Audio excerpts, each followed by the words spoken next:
পাড়ার ওই মোড়ের পাশে ফুচকা খেতে এসেছিল সে, সেই থেকে হঠাৎ করে পিছলে গেছে মন।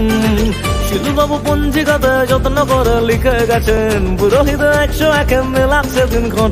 আমি গরমকালের বেল, তুমি কাশ্মীরি আপেল, যাবো তোমায় নিয়ে ওই আকাশে। এমন হইতো না আগে, মনে সুরসুরি লাগে যখন আমার দিকে ঘুরে তাকায় সে।